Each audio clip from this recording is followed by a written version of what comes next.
my pleasure to welcome you to this evening's lecture, which is free and open to the public, all made possible by the generous funding of the Lowell Institute, and also the wonderful hosting of our colleagues in the Development Office. I want to turn this portion of tonight's lecture over into the hands of our academic dean, Dr. Brian Stone.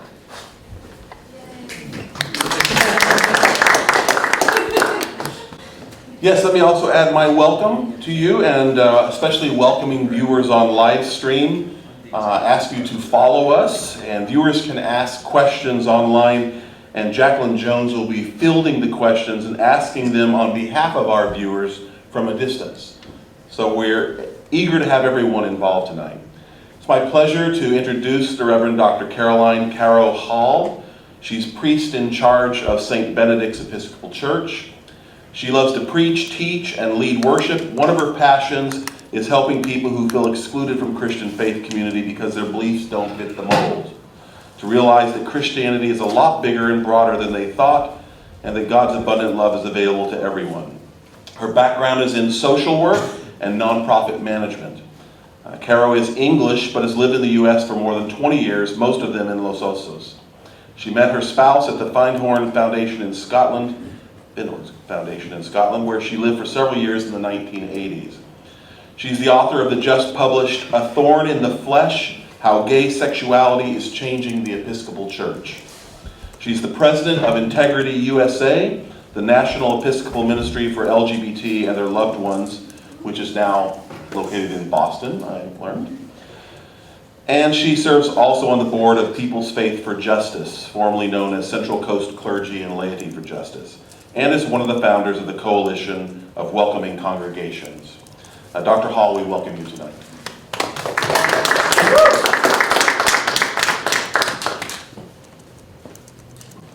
Thank you, Dr. Stone, and thank you, Jean Moore, for your generous invitation to address you, and for all of you for coming out and braving the snow and rain and slush. However, I am a little concerned that you might possibly be here under false pretenses, as I am billed to discuss the battles within the Anglican Communion over the legitimacy of LGBTQ persons in holy orders, focusing on how the battle for inclusion became politicized and what role national politics, church polity, and paternalism play in this debate, leading to the vote of the Episcopal Church to include LGBTQ people into the full life of the Church. I regret to tell you that however fast I talk, I cannot do that in 1 minute. So, what I can do is to give you a taster of how the movement for the full inclusion of lesbian and gay Christians in the Episcopal Church and the resulting backlash crystallized two different positions within the communion and some of the issues that raises. The Anglican Communion is a fellowship of churches, most of which trace their origins from the Church of England. There are 38 provinces across the world, particularly in countries which were once part of the British Empire. 2003 was a watershed year for the Anglican Communion. In the small diocese of New Hampshire, Jean Robinson was elected as the bishop. Robinson was not elected because he was gay. It was not a political statement by the diocese. Robinson had served there for many years and was known as a good and godly man, and the person who they believed to be God's choice for the job. In Episcopal Church polity, a bishop is elected by a diocese, but because he or she also serves the wider church, the appointment has to be confirmed by a majority of the other dioceses. It's very rare for a person who has been properly elected within their own diocese not to be confirmed. Now, usually the bishop and the standing committee of each diocese take a vote on confirmation and send their responses to the office of the presiding bishop. But when the election happens shortly before a general convention, that's the governing body of the Episcopal Church, which meets every 3 years, the confirmation is handled in person at the convention. Since Robinson's election was just before the 2003 General Convention, the Claiming the Blessing Coalition, activists who had been working towards a resolution in support of blessings for same-gender unions, they did a quick strategy switch, and now they focused on getting Robinson's election confirmed. Work towards the full inclusion of LGBTQ people goes back many years. It was first focused in 1974, 40 years ago this fall, when Louis Crew, then an English professor in Georgia, started a newsletter for gay Episcopalians called Integrity. The newsletter soon sparked a movement and an organization, and today Integrity is the LGBTQ organization in the Episcopal Church, with 40 years of organizing under its belt. And the Episcopal Church is officially one of the most inclusive mainstream denominations in the country. But it didn't happen without struggle and sacrifice.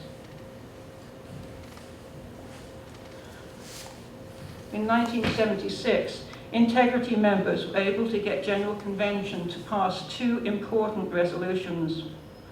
One which said that homosexual persons were children of God and had a place in the church, and one which supported civil rights. Both of those laid the groundwork for later resolutions. 1976 was also the year that Convention decided that women could be ordained. So it was that early in 1977, Ellen Barrett was ordained, the first lesbian priest. News of her ordination was picked up by the media, and so it became a huge event. Over the next 2 decades, the Episcopal Church became embroiled in a contentious debate over the full inclusion of gay people. Progressive bishops quietly ordained people they knew to be gay, while gay and lesbian Episcopalians volunteered their time and energy so that they were elected and appointed to positions of influence in the church structure. The AIDS crisis outed many gay men, causing church members to realize just how many gay people they knew and loved. But just as pro-gay activists edged their agenda forward, so anti-gay activists tried to stem the changes which they believed were taking the Episcopal Church away from the true faith.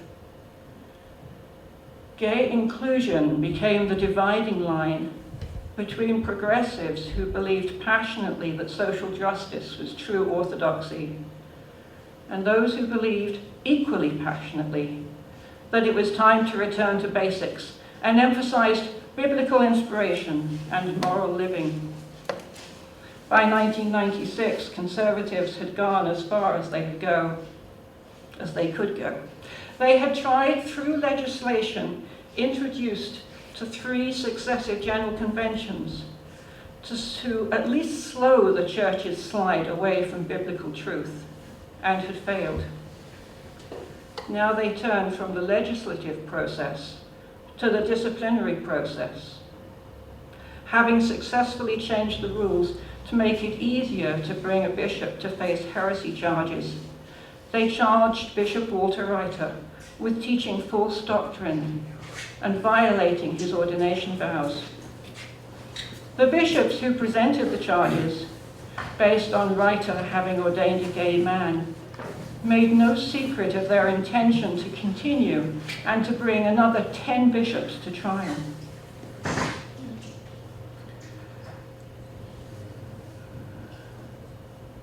The trial court examined the difference between doctrine as found in the creeds, doctrine as found in the proclamation of the gospel, and doctrine as defined by decision of General Convention, and decided that the Episcopal Church has no core doctrine that would prohibit the ordination of gay people. Conservatives were horrified. This was the point at which evangelicals in the Episcopal Church began to look overseas for help. In the mid-1970s, there had been an evangelical revival in the United States. Suddenly, the Episcopal Church which had had no significant evangelical presence for 100 years, had developed an ardent evangelical wing. The Englishman John Stott had for many years been building an international evangelical network throughout the Anglican Communion. And by the 1990s, the Episcopal Evangelical Fellowship of Witness was well connected with the evangelicals in other parts of the Anglican Communion.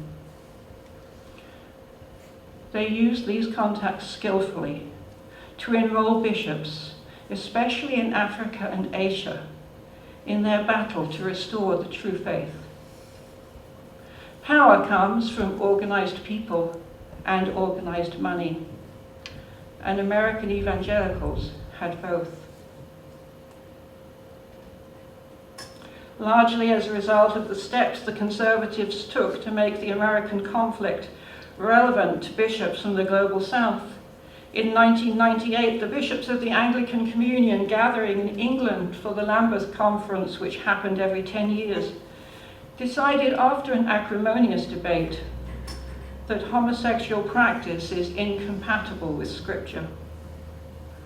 The Resolution 110 had many clauses, but the one which gained most subsequent support was the statement that homosexual practice is incompatible with Scripture. This set up a clear dichotomy between believing the Bible and accepting gay people as either Christians or church members. Over the next few years, it became apparent that the Episcopal Church was not going to treat this resolution as anything other than advisory. It became equally apparent that the International Conservative Coalition, which had mobilized in advance of the Lambeth Conference, was gaining in strength and in indignation. American conservatives started inviting foreign bishops to conduct confirmations and even ordinations without the permission of the local bishop. A few even began to go beyond boundary crossing and to declare that their churches were no longer part of the Episcopal Church, but instead were now part of an Anglican province in another country. Although this was a constitutional impossibility, it became a practical reality. Which brings us back to 2003. In February 2003, liberal academic Rowan Williams was enthroned Archbishop of Canterbury.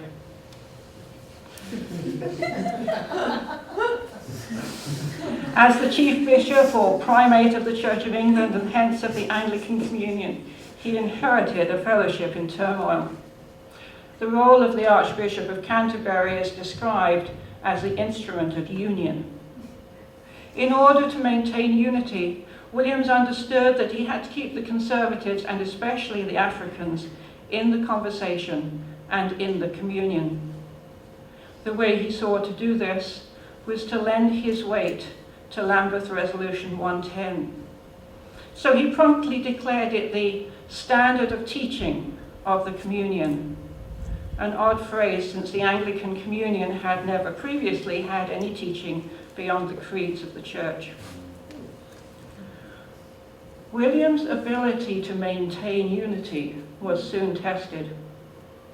3 months later, in May of 2003, Canon Geoffrey John, who was known as a gay man and who had written a book supporting gay marriage, was appointed Bishop of Reading. The system in England, and in fact in most of the Anglican Communion, is different from that of the Episcopal Church. Bishops are appointed, not elected. As soon as John's appointment was made public, Williams was deluged with protests from conservatives, especially evangelicals, from across the communion. An orchestrated campaign brought threats of schism. Williams gave in to the pressure. In July, Geoffrey John was summoned to Lambeth Palace and pressured to stand down, which he did. Since then, John has come close to a bishop's appointment twice, but he remains a controversial figure because he is in a long-term gay relationship, but one which he maintains as celibate. So he's therefore a symbol of the problematic of saying it's okay for clergy to be gay as long as they don't have sex. Meanwhile, in Canada, in the Diocese of New Westminster, which includes Vancouver, the diocese had the previous year, for the third time, requested a rite of blessing for same-gender relationships. And Bishop Michael Ingham finally agreed. Now, it's important to stress that though such blessings had been going on at a local level, at least since the 1960s, they were seen to be essentially private. In Anglican understanding, lex orando, lex credendo, our beliefs are expressed in our prayers. So for a diocese to create and officially sanction a liturgy is to make a statement of faith. In this case, one which was not in sync with the declared standard of teaching of the Anglican Communion. Bishop Ingham announced the new liturgy on May the 23rd, 2003. It just so happened that at that very same time, Archbishop Rowan Williams was chairing his first Primates Meeting. In Anglican jargon, primates are the heads of the 38 provinces. At the end of their meeting, the primates declared that the Archbishop of Canterbury spoke for us all when he said that it is through liturgy that we express what we believe, and that there is no theological consensus about same-sex unions, therefore we as a body cannot support the authorization of such rites. That was on May 27th.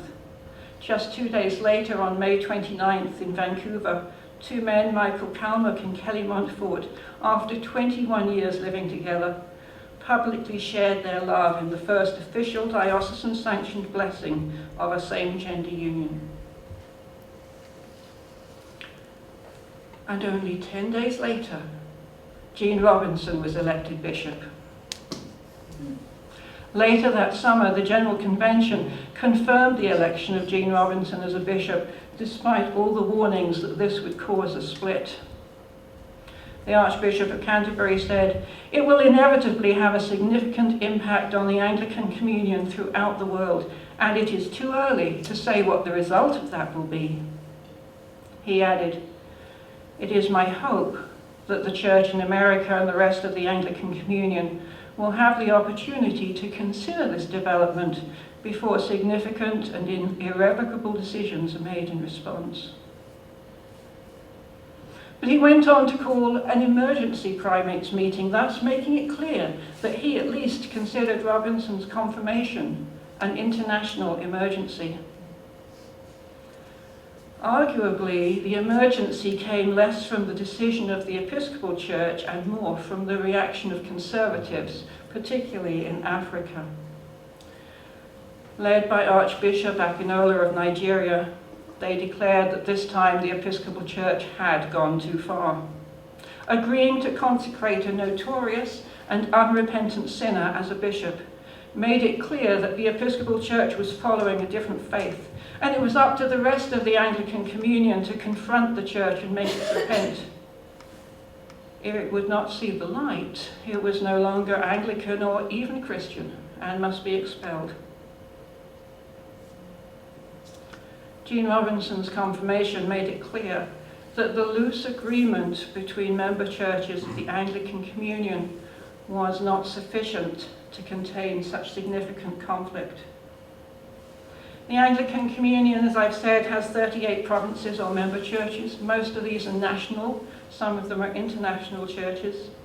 Most provinces grew out of missionary activity from the Church of England, especially those in the former British colonies. It's not an intentionally designed transnational organisation, but more of a historical accident. And membership has traditionally been defined as being in communion with the Diocese of Canterbury, i.e. with the Archbishop of Canterbury. It came into being in the late 19th century when the first Lambeth Conference was called for fellowship, and also because of accusations of heresy in South Africa, and concerns about relationships between the Church of England and the Church in Canada. Many English bishops thought it was a really silly idea to get the bishops together, and it was only made possible because it was clearly not intended to be a decision-making body that could make decisions for the churches represented. That meeting, the Lambeth Conference, continued approximately every 10 years. And at first it was all white bishops, mainly from England, but gradually across the waning empire, local people were ordained and became bishops. And as the British Empire dismantled, so too the colonial churches were given independence and ceased to be managed by clergy of the Church of England. So it became necessary for the communion to be more intentional about leadership. The Archbishop of Canterbury could not manage this far-flung fellowship of churches, and so an Anglican executive officer was appointed to keep the lines of communication open. By the late 1960s, it was clear it was time for a representative body. The Anglican Consultative Council was created, which has representatives from lay people and also clergy below the rank of bishop. And this is the only place that we are involved in such a high-level management. The Primates Meeting was added in 1978 when the then Archbishop of Canterbury called for meetings of the Primates of the Communion reasonably often for leisurely thought, prayer, and deep consultation. But none of the decisions made by the meetings, except possibly those to do with budget, are binding in any way. Each church is autonomous and each church can choose to take notice or not to take notice.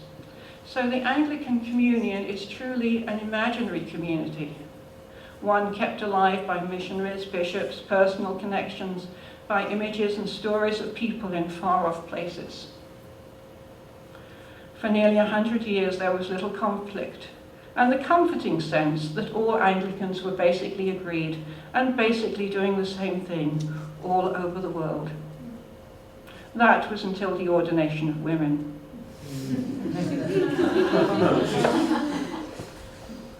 The first woman priest was Lee Tim Oy, who was ordained in Hong Kong in 1944. But after the end of the war, she resigned her license to avoid making more controversy. The next women ordained were also in Hong Kong, more than 25 years later, in 1971. The Episcopal Church took another 5 years to catch up with them, but then quickly threw gasoline on the flames by electing the first female bishop, Barbara Harris. Now, when Anglicans disagree, they create commissions and write reports. The Virginia Report on the Ordination of Women was presented in 1998.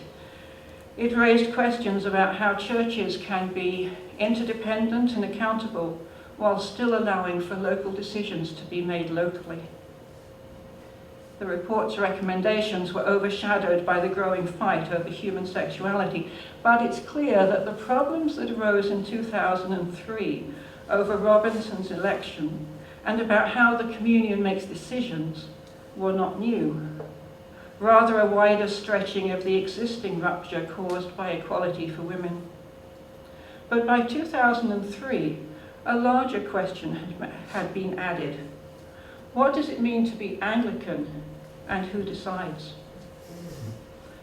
Conservative rhetoric had for a decade been reframing the Anglican Communion as the Anglican Church with local subsidiaries, describing the Episcopal Church as the American branch of the Anglican Communion. And from this perspective, the Episcopal Church had no right to make a decision that would disturb the faith and order of other Anglicans. In fact, it was important that the faithful stop being part of this apostatic church branch. In the geographic diocesan system, churches within a local geographical area have the same bishop. But this might place clergy in the difficult position of having to swear obedience to someone who is no longer apparently following the same God. American conservatives started using the language of realignment. It was time, they said, for faithful Anglicans to create a different structure, one which would draw together those who were still in alignment with the biblical faith of their forebears and the true Anglican Communion. The emergency Primates Meeting, which the Archbishop of Canterbury called in October of 2003, had led to the establishment of another commission, who the following year published the Windsor Report. The commission had worked from the premise that the Episcopal Church and the Anglican Church of Canada had broken the bonds of affection of the Anglican Communion, a belief that was contested by progressives who argued that the crisis was created by the orchestrated reaction from some Anglican provinces. The report recommended that, as well as apologizing, the American churches should refrain from public rites of blessing for same-gender unions and from ordaining gay bishops. It also said that bishops from other Anglican provinces should stop interfering in the lives of American dioceses. Conservatives were outraged that their challenge to polity in order to safeguard the spiritual welfare of those crying out to them for relief should be given moral equivalency to the heretical actions of those who would ordain openly gay people and allow them authority in the church, not to mention blessing their immoral relationships.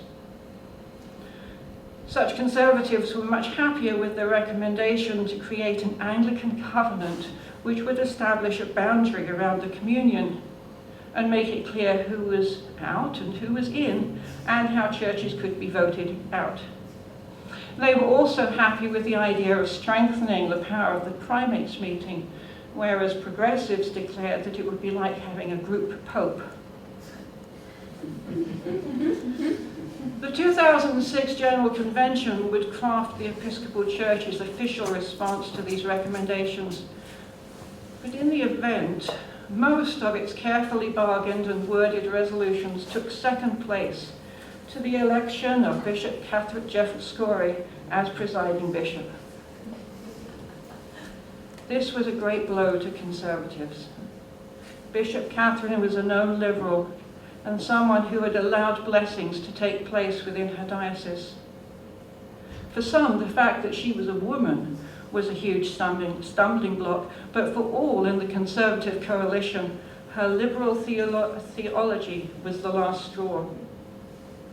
It was very clear once again that the Episcopal Church was not intending to turn back from its apparent rush into the arms of secular humanism.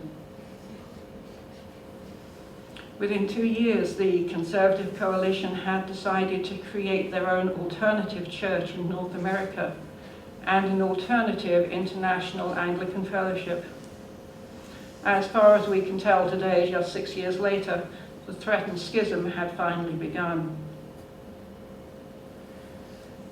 The Episcopal Church has bifurcated, and for how long we don't know. The historic Anglican consensus that we worship together, regardless of differences of belief, has fallen apart.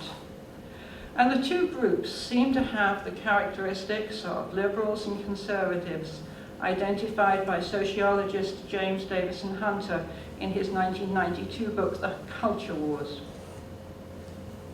We live in a time of rapid social change and consequent social anxiety. Hunter argues that people deal with anxiety in two ways. One is to attempt to adjust their thinking and ideas to incorporate change. The other is to exclude areas of change by calling on an external, unchanging authority. And of course, this is a simplification, as any model is. But we can see that progressives are likely to focus more on the inclusive love of God, following their theme of incorporation, whereas conservatives will have greater emphasis on sin and judgment, and turn to the Bible as an external, unchanging authority, as against liberals who favor a more contextual reading. Hunter argues that there are two quite different moral understandings developing within American society, which are in competition with each other for ascendancy. His description of conservatism is the commitment to an external, definable, and transcendent authority, and liberalism as the tendency to re-symbolize historic faiths according to the prevailing assumptions of contemporary life. He sees these two perspectives not as just two different ways to reach the same goals, but as quite different understandings and sources of moral authority, which is what makes talking to someone who is on the other side of the question so very difficult, because there are not enough shared assumptions. But why? Why did homosexuality become such a big deal that many of us measure our identity as liberal, conservative Christians by what we think about the big H? And the answer, I think, is really quite clear. Whoops. I can't go back. Yes, Yes, I can. That was the dramatic moment, okay? So this is the answer. And you may see one thing which is missing, and that's theology. When I started this project, I thought I would be working on theology, but I soon found that theology is the result, not the cause of the problem. There is a big cultural conflict occurring, and homosexuality has become a proxy for the deeper issues. We can think of it as being like a volcano. When you look at an erupting volcano, you don't see the underground forces that are causing it to erupt. You see the hot gases and the lava, which are the expression of the tremendous pressure which has built up out of sight. So theological arguments are like the eruption that we can see. And the volcano may be called homosexuality, but the real social and cultural upheaval that's causing it isn't visible. So to summarize it in one sentence, I think the battle over homosexuality is patriarchy's attempt to retain or regain power in late capitalism. Late capitalism, characterized by globalization, has radically changed the way we live. It has divorced us from the communities in which our grandparents and even our parents lived. I grew up in southern England. My spouse grew up in southern California. As you've already heard, we met in Scotland. And now we live 2 states away from her closest relative and a continent and an ocean away from mine. In some ways, we are the product of globalization. In other ways, perhaps not so much. Having lived 21 years now in the same house, we are embedded in our community. Writing in the early 90s, English sociologist Anthony Giddens described what he called as the pure relationship created by globalization, where the couple, set free from family and community ties, rely entirely on their satisfaction with one another for the maintenance of the relationship. From this perspective, the drive for same-gender marriages may in fact be fueled by the rejection of such so-called pure relationships, lived in isolation from community and family. But there is no doubt that family has changed. The 2 heterosexual parents with 2.4 children is being replaced by splendid blended and extended families, where love is not restricted to those who are neatly biologically related, but includes those who are related to only one primary partner, or even to neither.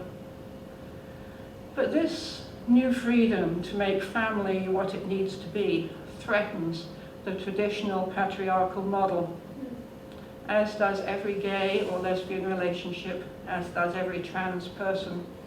Make no mistake, those who say that gay marriage threatens the institution of marriage as we have known it are right. Marriage and family will never again be completely the province and the private solace of the patriarch. And this is deeply threatening to those who want to hold on to the way they believe things were intended to be, and indeed always have been. Now, even as the summer of love unfolded in Haight-Ashbury, even as women's lib and gay liberation were taking over the world in the 70s, a lot of ordinary people were deeply unhappy. Right-wing politicians were able to harness their dissatisfaction and give them the homosexuals as a reason that their lives were less than perfect. It was an ideal match. The scapegoat mechanism worked. Homosexuality was portrayed as dirty, and homosexuals were depicted as child molesters determined to recruit unsuspecting young people. Fear of homosexuality motivated people in the pews and in the voting booth. The boundary between church and state became muddled as the political project of uniting people against gays blended with the theological project of creating a line in the sand between conservative and liberal Christians. By now you will realize that the concept of homosexuality, as it is used for political purposes, is a social construct, largely constructed by those looking to create fear and gain power. It bears little relationship to the actual lives of gay men and lesbian women. These homosexuals are people who are out to get your children, to destroy your religious liberty, to take over the country and make it something very un-American. In 1977, Jerry Falwell stirred up a crowd of 10,000 as he said, "Homosexuality is a perversion. It will bring this nation to an end. I tell you, we are dealing with a vile and vicious and vulgar gang. They'd kill you as quick as look at you." 14 years later, in 1991, it was still a successful strategy. Falwell sent out a fundraising letter in which he declared, "Last Wednesday, I was threatened by a mob of homosexuals. This convinced me that our nation has become a modern-day Sodom and Gomorrah. Please send your $35 gift today." So what is it about homosexuality that allows it to take on so many meanings? It's almost as though it's sticky. You know, we are all interested in sex, especially the sex lives of others. And when we use the term homosexual, we're defining a group of people by only one characteristic, sex. But it's a kind of sex that most people don't know much about. So it's shadowy and scary, even as it's fascinating and scintillating. Sex sells papers, homosex sells fear and unease. During times of social change, purity codes change. Purity codes are learned at such an early age that they seem to us like common sense. For most of us born before the late 80s, gay sex was against the purity code we learned. And so we initially had a strong yuck response to it.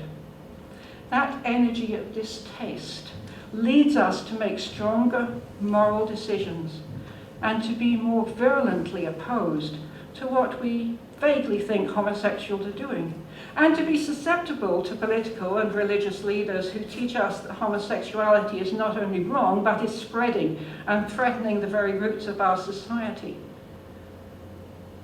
And of course, what is interesting here is it is those who have the greatest investment in patriarchy who have been shouting most loudly.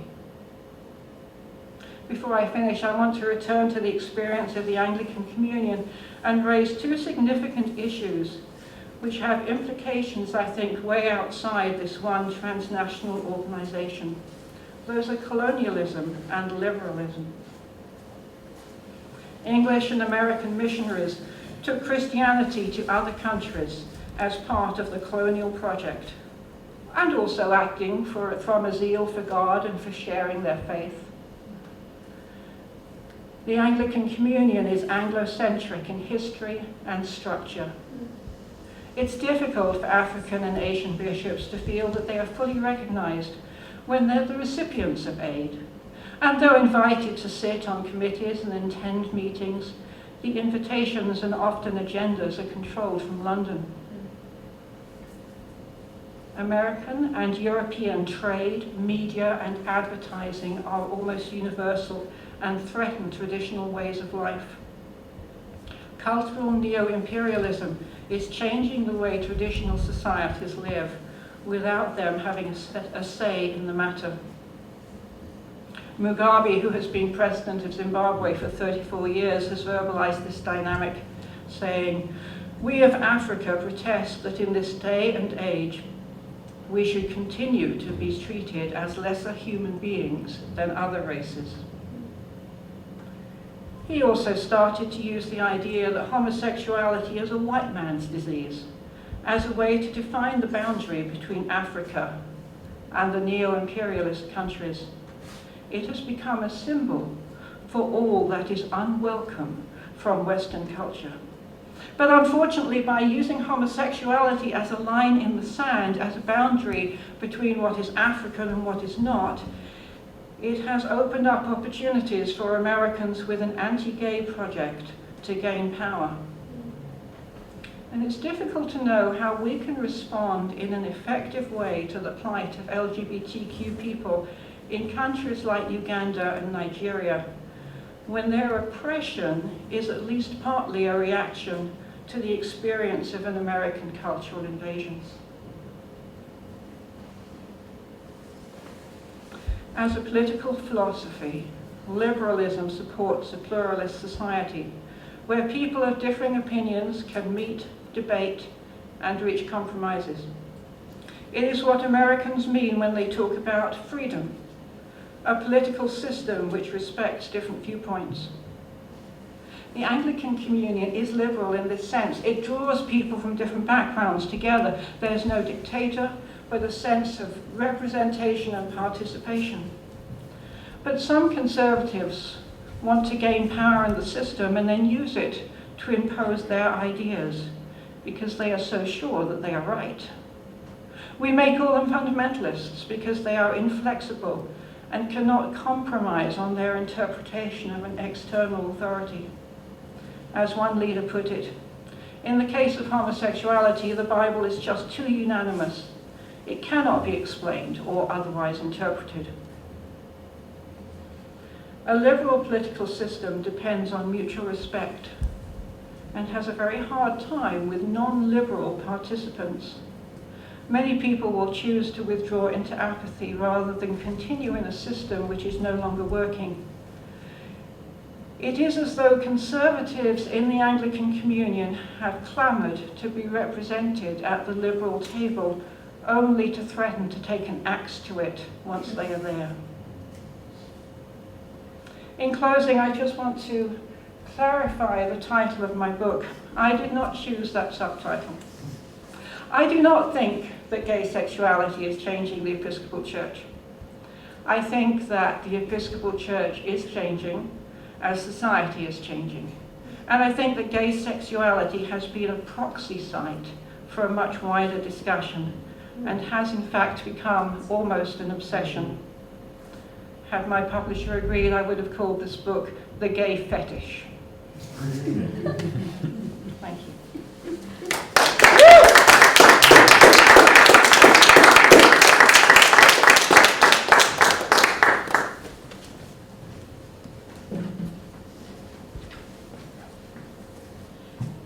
Dr. Hall, thank you for such an engaging lecture. Let's give her another hand.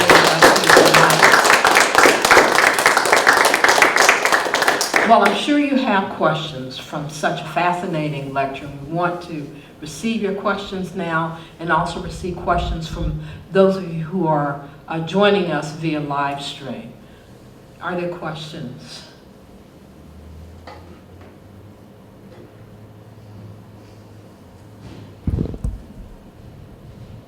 Yes. No.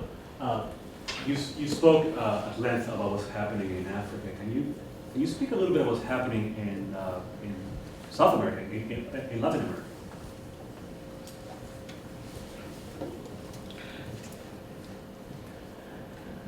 Latin America, in my limited experience, is even more diverse than Africa. I mean, I think it's very easy for us to talk about Africa or South America without realizing that we are talking about many different countries. As you probably know, many of our conservatives who have left the Episcopal Church took refuge in the province in the very southern tip of the country called the Southern Cone. Interestingly, that was a diocese which had been led by Englishmen. It had never, until recently, had an indigenous bishop. So that was a very conservative diocese. On the other hand, the province of Brazil has taken a much more flexible approach. They have argued that the Anglican Communion is really a postmodern organization, and that at the time that there was a big surge to try and create this Anglican covenant with a centre in the Primates Meeting, they said, no, this is absolutely the opposite way from we should be going. So they have had significant problems there, particularly in the Diocese of Recife, with conservatives who have now left or been expelled from the Church of Brazil. If we talk more about the Central American provinces, San Salvador is doing quite a bit of work now to fully include gay people in the church, but it does vary significantly from place to place. Other questions? Yes. First off, thank you. This was an awesome talk. And I was wondering what do you think made 2003 such a flashpoint? Like, that timeline is just incredible. Like 15 days, bam, bam, bam. Like, things keep happening. What do you think it was that was going on that made this little snippet in history where it's just coming down hard? You know, I really don't know. I mean, one of the fascinating things about it is how it was happening in 3 different countries at the same time. And it was just as Archbishop Williams had been enthroned. You know, we have this concept of a kairos moment, a moment when things are right. And I think it was one of those times when in different places in the Anglican Communion, obviously we're talking about the English-speaking part of the Anglican Communion, things just kind of went snick, slick, slick all at the same time. I don't have any great insight, Katie, into why it was that particular time, but thanks for the question. I'm wondering if you could say something about what you think the future will hold for the Anglican Communion. Do you think it will remain a communion or a covenant or split off, or what do you think will happen eventually? At this point, the covenant is pretty much dead in the water. We went through 3 different revisions and ended up with a revision which was not acceptable to the conservatives. It didn't say anything about human sexuality, and they declared that they would not sign it unless we also agreed that Lambeth Resolution 110, which says that homosexual practice is incompatible with Scripture, that needed to be incorporated, or both those things had to be agreed. So that was the first kind of real nail in its coffin, because the discussion was about how they were the ones who wanted the boundary, and now they were saying they didn't want it. But then when the Church of England itself voted not to sign the covenant, that really was the end. I mean, the Archbishop of Canterbury wouldn't say it had gone out of play, but it's very difficult to imagine an Anglican covenant without the Church of England. I used the past tense in terms of the Lambeth Conference. There is, as far as I can tell, there are no plans for a Lambeth Conference in 2018. There may be some financial reasons for that. They're very expensive conferences, and the English Church and the American churches carry the weight of the cost. I suspect also that several of the conservative provinces boycotted the lost Lambeth Conference, and I imagine that the Archbishop of Canterbury is not excited about having another event which just kind of shows that there's a split. We have a different Archbishop of Canterbury now, and Justin Wilby is more of a pragmatist than Archbishop Williams, who was an academic and a very brilliant academic. Archbishop Welby has worked in Nigeria, he has worked in the oil industry, he comes with a very different perspective. I wouldn't be surprised if there's not quite a bit of discussion going on quietly behind the scenes. One of the things that has been developed is a way of having conversations between diverse dioceses. So my own diocese of El Camino Real has for several years been part of a partnership with the Diocese of Gloucester in England and the Diocese of Southwest Tanganyika in Tanzania.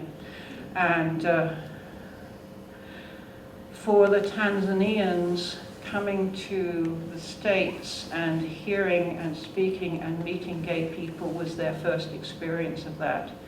And what we know about how people deal with getting over their yuck response is it's more like a conversion experience than anything else. You cannot talk someone intellectually into changing their mind because it's a much more visceral kind of experience.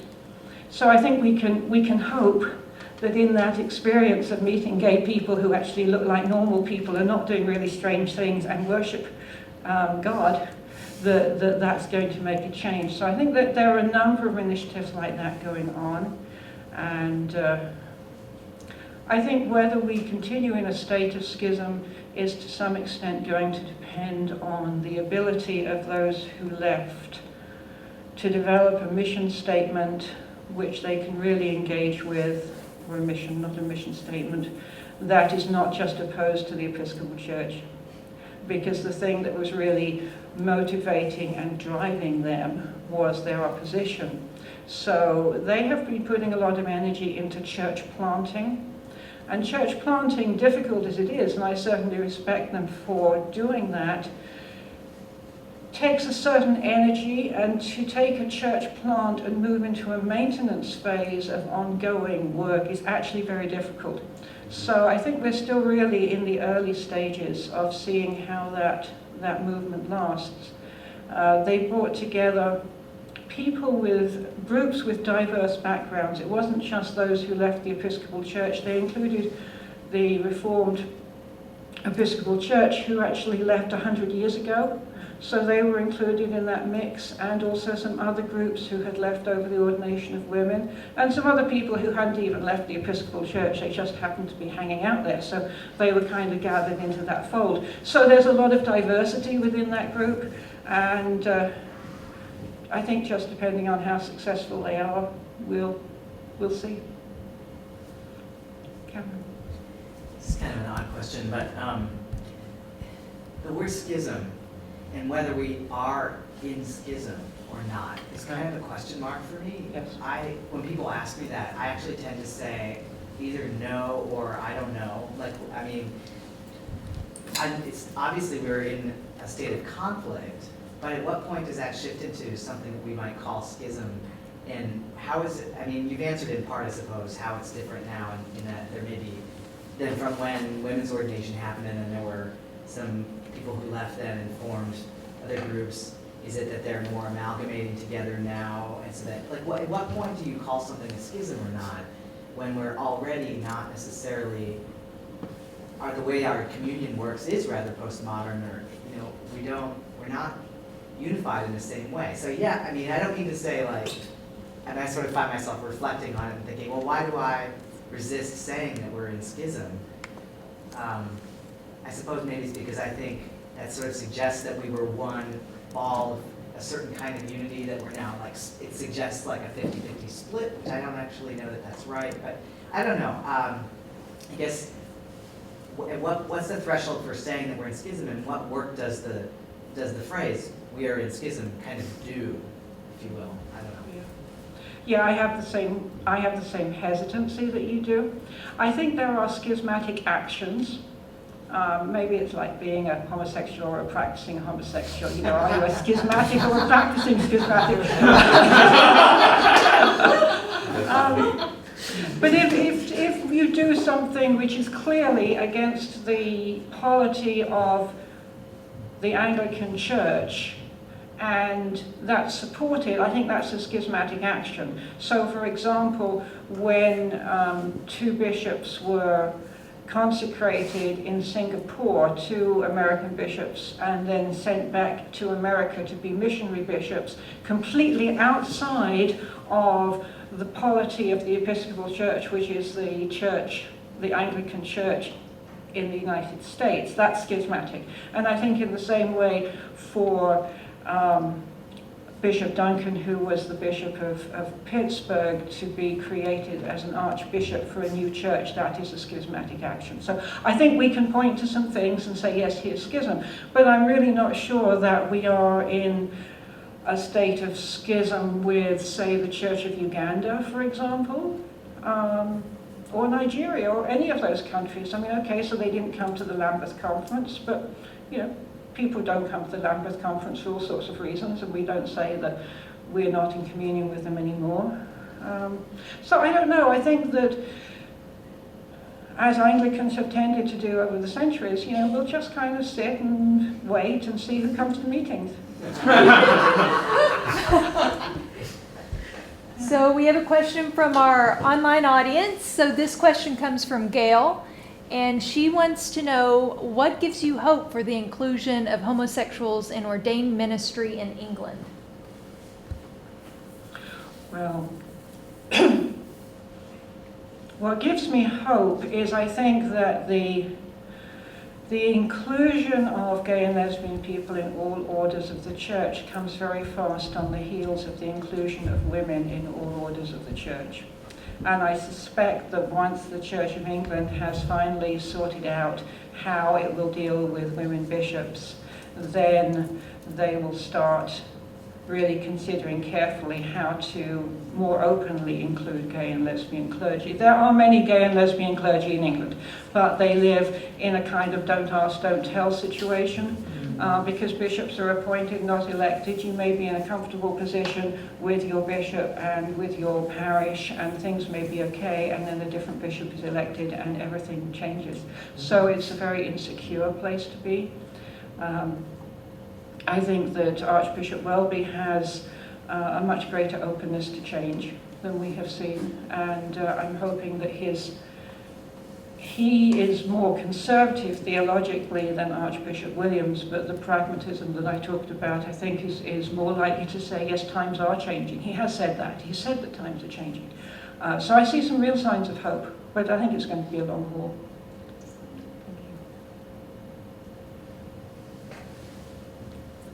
Thank you. Thank you so much, Kara. This was brilliant. I want to go back to the why homosexuality question. Yes. And you connected it with purity, and I want to ask, why homosexuality? Why not the way Christians spend money, or the way they live their lives, or the way they relate with people who are different from them, the way they engage in conflict? There's so many other focal points that could emerge as the flash point, but it's homosexuality. Yeah. You mind reflecting a little bit more on that? Well, I think there are 2 reasons. I mean, I think that how we spend money really is not very sexy.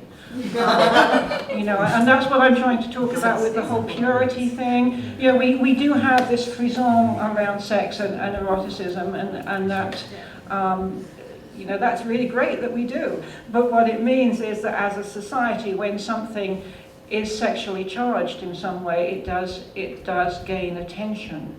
And because of what I perceive as this change in the purity codes, then it gains special attention. There's been some really interesting research done recently about how we make moral decisions.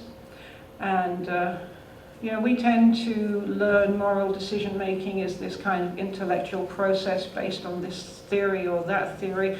But what they're suggesting is that actually it's far more of a gut process, which we then use theories to explain how we got to where our gut took us. So they did some experiments where they showed people like videos of situations, asked them to make a moral decision about what they were seeing. They did the same thing but with a really nasty smell in the room. What they discovered was that if there's a nasty smell in the room, you make a much more severe moral judgment.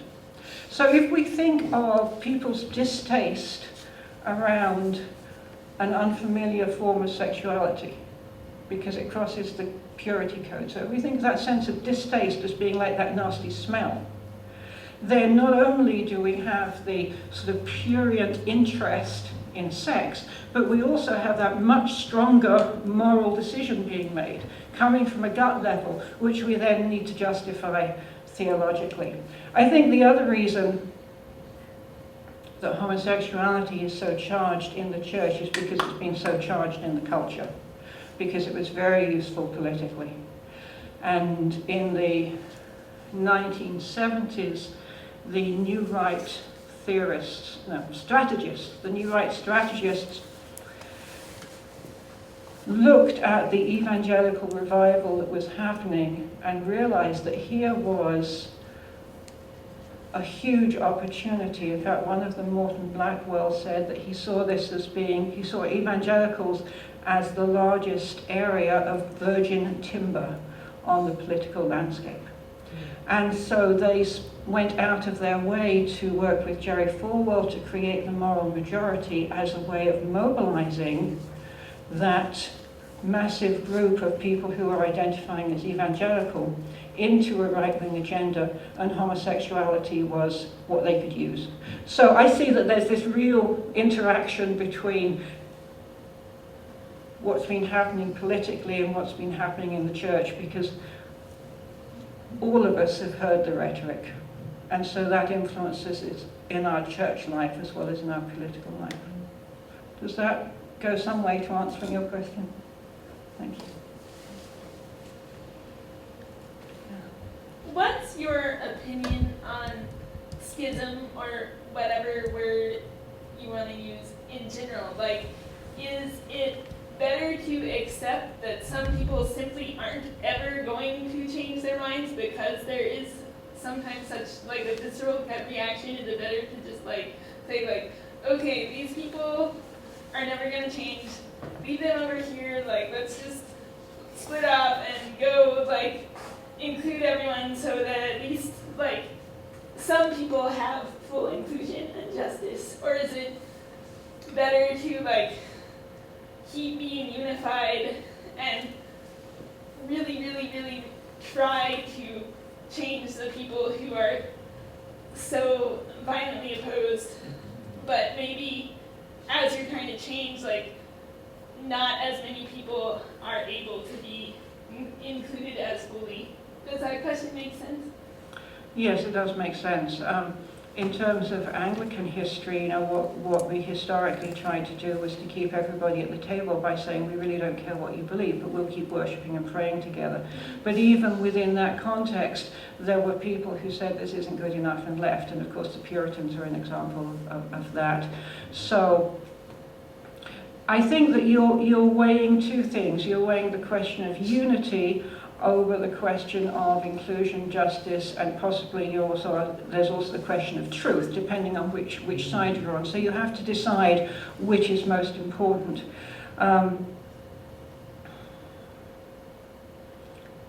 I think with any political decision, whether that's a decision within church life or a decision within our secular lives, Jesus really told us to be very canny in our lives, in community, as well as in our secular lives. At least that's my reading. I think you have to weigh it up. So if we keep the unity, what are we losing? And does that serve God? If we let go of the unity, what are we losing? And does that serve God? And if it looks like God's going to be served pretty much the same in both situations, then you also have to look at, well, who are the people? And certainly in the Episcopal Church, that's been a big part of the debate, is do we privilege justice as being the most important value, and say what's important is that we support the people who are most oppressed in our society, who are marginalized by the church, who do not experience themselves as beloved of God because of the way the church is behaving. Do we privilege that, or do we privilege the idea that we are Christians and we should show our love for one another?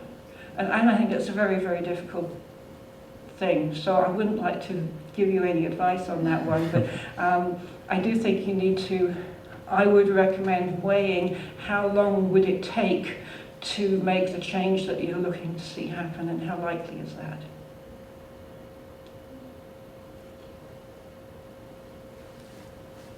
Well, thank you all, and thank you again, Dr. Hall.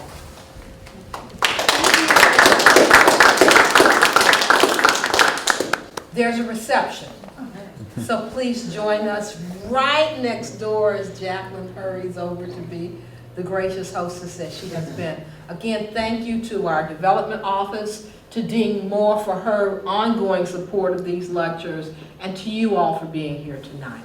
Bless you. Thank you.